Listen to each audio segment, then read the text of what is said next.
Since COVID, a lot has changed. The world isn't the same as it used to be, but not exactly in a good way. Everything became gray and pretty much colorless. But so did we. Somewhere along the way, we collectively lost a bit of spark. And if you're honest with yourself, you probably feel it too. Every new year rolls around, and we always hear the same thing. Next year will be my year for real. Except it wasn't. Not in 2023, not in 2024, and it won't be in 2025 either. Unless you force it to be. So spare me a bit of your time, and I'll force you to lock in for 2025. But just a quick disclaimer, I'm not here to motivate you.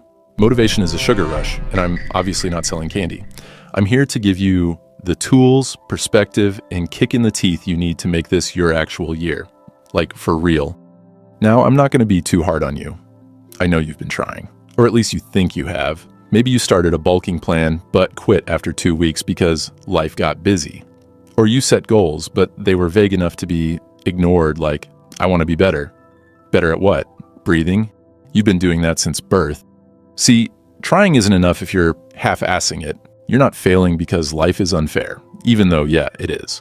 You're failing because you're waiting for life to miraculously align itself around your vibes. But it won't. You're the one who's got to align themselves with their goals. And to align yourself, you'll need to start where it matters most. Your time. You're probably used to saying, I don't have time. That's funny because you had time to scroll TikTok for 3 hours yesterday. You had time to rewatch the same show for the 4th time because it's absolute cinema. You had time to stare at the ceiling thinking about how you have no time. Did you see it? You have time. You're just bad at using it. If we do the math, you have 24 hours in a day. Let's say you sleep for 8 hours, if you're lucky, work or college for up to 8 as well, and spend 2 hours eating and existing. That leaves 6 hours. Now ask yourself, what am I doing with them? If you can't answer that without stuttering, you found your problem. Look, we live in an era where you can learn literally anything for free or close to it. Feel like starting a business? There are tutorials, templates, and even AI tools that'll practically walk you through the process. Getting fit or shredded? There are apps, YouTube channels, and communities that'll keep you accountable. Learning a new skill? Platforms like Coursera, Skillshare, or even TikTok, if you're following the right creators, have you covered. So why are you using your phone to scroll aimlessly instead of using it to level up or clicking that subscribe button below this video? Technology isn't the enemy here. You are. Your phone is a tool, but if you treat it like a toy, it'll treat you like a joke.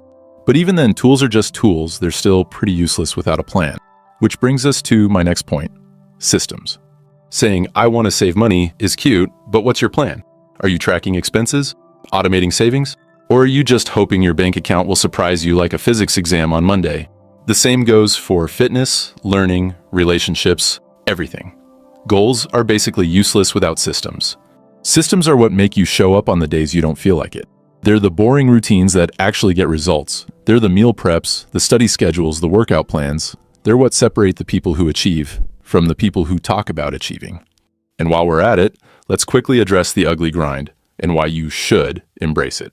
Most of what will make you successful is not exciting. It's boring. It's repetitive. It's waking up early to work out when you'd rather sleep. It's saying no to plans so you can study. It's putting in effort when no one's clapping for you. The grind isn't supposed to feel good. It's supposed to feel necessary. And the sooner you stop expecting every step to be fun, the sooner you'll start seeing results. Of course, the grind doesn't have to be the good old-fashioned way. Time's changed. You need to be aware and recognize the massive potential and opportunities sitting right in front of you. But you know what else is massive? We are now living in the most resource-rich era of all time. There's no excuse for being ignorant or stagnant. You want to make more money? Lots of money-making opportunities are everywhere. You want to learn coding, public speaking, singing, dancing, drawing, editing, animating, writing, talking to girls, touching grass? Free tutorials exist. You want to get better at anything? Google it. Even if it's not always accurate, you'll still learn something. Do you see it now? You're not struggling because there's a lack of opportunities. You're struggling because you're not grabbing them. And no, scrolling through success content isn't the same as actually taking action. You might be watching this video and listening to my advice, but are you actually putting in the work? Stop being a boring, passive consumer of inspiration and start being an active participant in your own life. That being said, there's still one problem. You see, people avoid taking real action because of this one particular idea of balance. You've been sold this idea that you can balance everything perfectly. Work, life, growth, rest. Actually, it's not that easy, and it's kind of overrated too.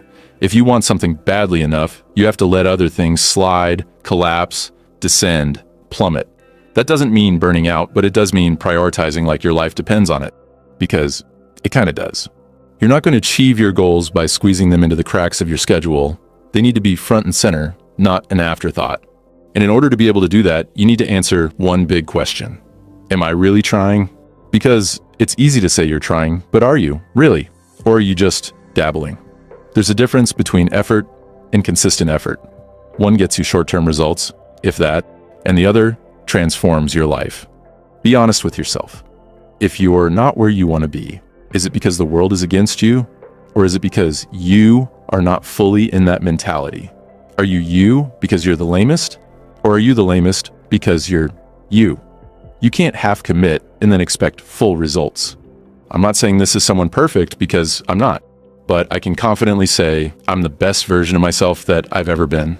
And a big part of that is because I stopped waiting for life to hand me success and started forcing it. Anyways, my point is, if I could do that, what's the reason you can't? I mean, I'm pretty sure you and I are not so different. Look, this is just a wake-up call, a reminder. I'm not going to end this by saying something cheesy like, you've got this. You might not have this.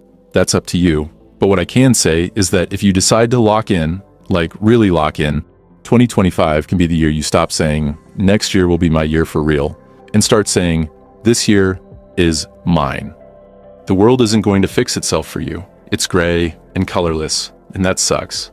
But you're smart, you're strong, you're adaptable, and most of all, you're a cutie pie.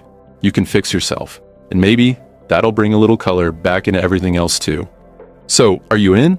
Or are we having the same conversation next year? I mean, you tell me.